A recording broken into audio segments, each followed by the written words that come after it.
My ex who cheated on me with her trainer just reached out after a year of silence. Now her life is falling apart and she wants me back. A little over a year ago, I to 8M was in a serious, 3-year relationship with Megan to 7F. We were in a good place, at least from my perspective. We'd been talking about moving in together, settling down, all that serious couple stuff. Life felt solid, and I thought we were on the same page about our future. At the time, I was getting more into fitness, so I introduced Megan to my trainer, Jake 30M. He was the kind of guy that people gravitate toward, super charming, good-looking, and great at his job. Naturally, Megan hit it off with him. I didn't see anything wrong with it. After all, he was her trainer, and I trusted her, but things started to change. Megan became distant, making excuses to stay out late after her workouts, and her phone was always on Do Not Disturb. She wouldn't let me see it when I casually asked, brushing me off like I was just being insecure. I felt like something was off, but I didn't want to come off as controlling, so I didn't push too hard. I let it slide, convincing myself I was overthinking things. One night, everything clicked. She left her phone on the kitchen counter while she was in the shower, and a text popped up from Jake. It wasn't subtle, and it wasn't about workouts. It was the kind of message that makes your stomach drop. My hands were shaking, but I confronted her right away. After some resistance, she finally admitted it. She'd been cheating on me with Jake for months. She claimed she fell in love with him and didn't know how to stop herself. It felt like someone had pulled the rug out from under my entire life. Within a week, she packed her bags and moved in with Jake, leaving me completely shattered. The next few months were hell. I cut her off from everything, went through therapy, leaned on my friends, and spent a lot of time in the gym, ironically, trying to put my life back together in the same place it had started to fall apart. Slowly, I moved on, but I can't say I fully healed. Then, last week, I get this text from a number I don't recognize. Guess who? Megan. After all this time, she's reaching out to me. At first, I thought she was just fishing for attention, but then she tells me her side of the story. She's been miserable. Things with Jake went south pretty fast.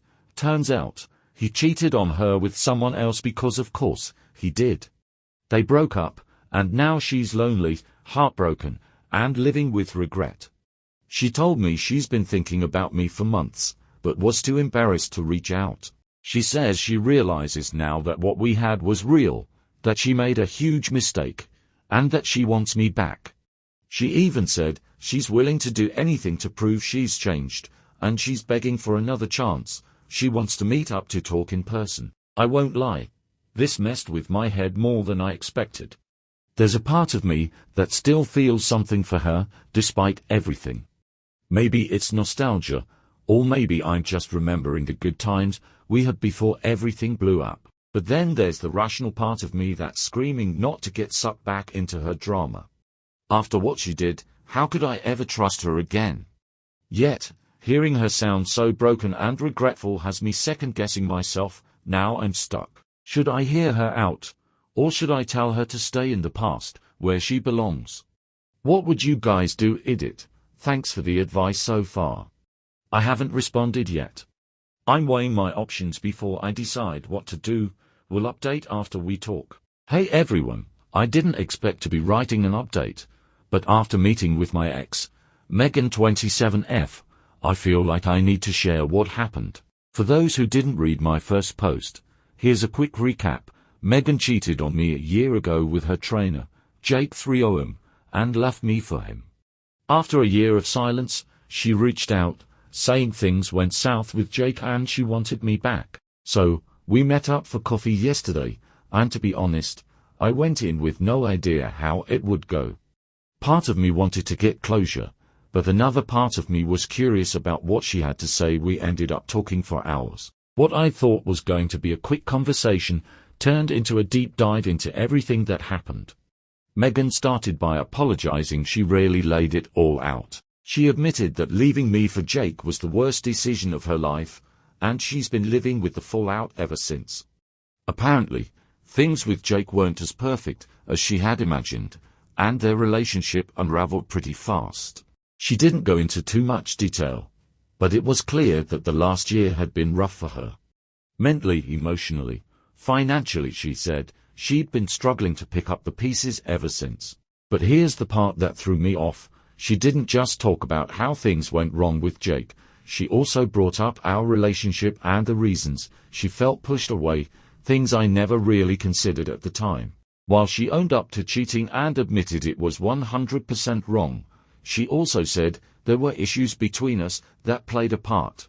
She felt like I didn't make her feel valued or appreciated enough. According to her, I was often emotionally distant, more wrapped up in my work and hobbies than in our relationship, and she resented me for it. She said that resentment built up over time, and when Jake came along, giving her the attention she craved, it made her more vulnerable to temptation. Hearing that was a punch to the gut. I'd never thought of myself as a bad boyfriend, but when I look back, I can see how I might have missed some things. I was focused on my own goals, and maybe I wasn't as present as I should have been. It was hard to hear, but at the same time, it gave me some perspective. It doesn't excuse what she did, but it does make me see the relationship in a new light. After we talked everything through, Megan asked if we could try again. She said she's spent a lot of time reflecting on her mistakes, and that she's willing to take things slow and rebuild what we had, but better. She claims she's a different person now, and she wants to prove it to me, and now, I'm torn. Part of me feels like I've moved on and that going back would only bring more heartache. I've done a lot of healing over the past year, and I'm in a better place. But another part of me can't shake the fact that I still feel something for her. It might be nostalgia, or maybe it's the closure I never really got, but hearing her talk about everything we went through stirred up old feelings. So now I'm stuck. Should I give her another chance, or should I walk away and keep moving forward? Can a relationship that ended in betrayal ever really be rebuilt? Or are we just fooling ourselves? What do you guys think? Would it be worth trying to start over? Or is it better to leave the past in the past? Edit, I'm leaning one way, but still want to hear more opinions. Thanks for all the advice so far. Alright, Reddit. This is the update you've all been waiting for, and trust me, it's a ride. After the last post, where Megan, my cheating ex, came back crawling after her disaster with Jake, her personal dumpster fire of a trainer, I was left unsure about what to do. For those of you who missed it, she cheated, left me for him, and a year later, after their relationship blew up, she had the audacity to ask me to take her back. So after a few days of sitting with the wreckage of our awkward coffee reunion, I decided to meet up with Megan one last time for dinner. Why? Mostly because I wanted closure. I figured it couldn't hurt to hear her out completely. Plus, let's be real, part of me was curious about what else could possibly go wrong in her train wreck of a life. We meet at this semi-nice restaurant, and it's awkward from the start. I'm sipping my drink, and she's nervously playing with her napkin, clearly knowing she's on thin ice. We start off with the usual how's life been, small talk. She goes into detail about how everything fell apart after Jake ghosted her. She lost her apartment, her job, and was now couch surfing with a friend. Apparently, when you abandon a stable relationship for a personal trainer who bangs half his clients, things don't turn out as rosy as you imagined. Who would have thought? Right, then came the kicker. Out of nowhere, Megan says she reached out to Jake again after our coffee meetup. Yeah, you read that right.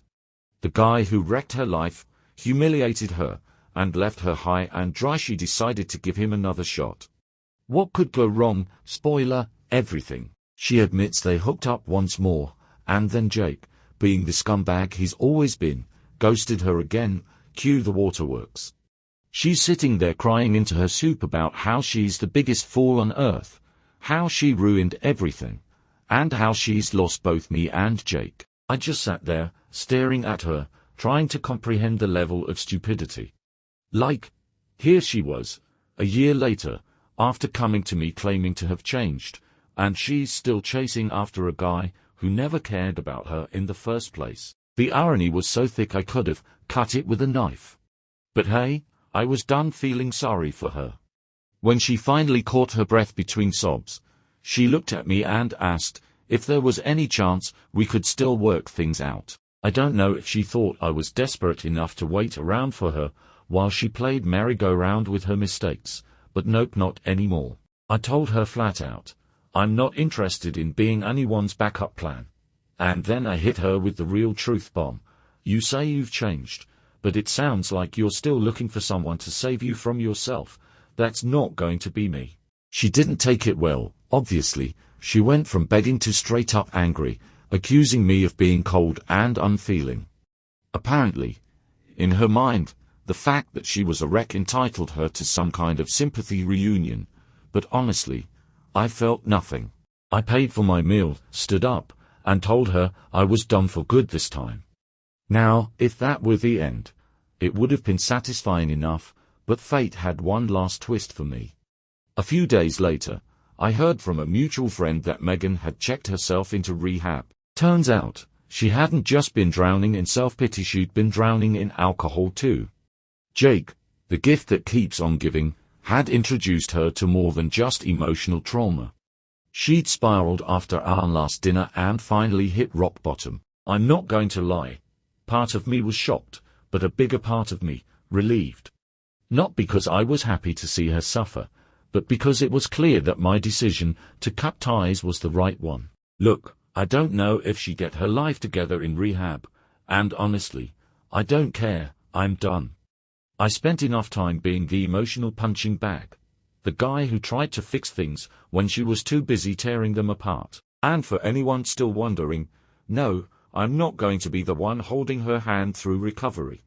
I'm done with that chapter, and I'm looking forward to a future that's Megan-free. So there it is, folks, that's the final update. Megan's in rehab, Jake's probably off ruining someone else's life and me. I'm moving on. It feels good to finally say that and actually mean it. And if there's one thing I've learned from all of this, it's that sometimes the trash takes itself out. Megan made her choices bad ones, consistently, and now she's living with the consequences. Meanwhile, I've learned my worth, and I'm not settling for someone who doesn't value me or what I bring to the table. To anyone reading this who's dealing with a tutor, let me give you a piece of advice. Don't be the backup plan. Don't let them crawl back when the grass isn't greener on the other side. Sometimes people don't change, they just become better at pretending they will. Thanks again for all the support, Reddit. You guys helped me keep my head on straight when things were a mess. I'm ready to close the book on this chapter and focus on what's next. Here's to better days ahead.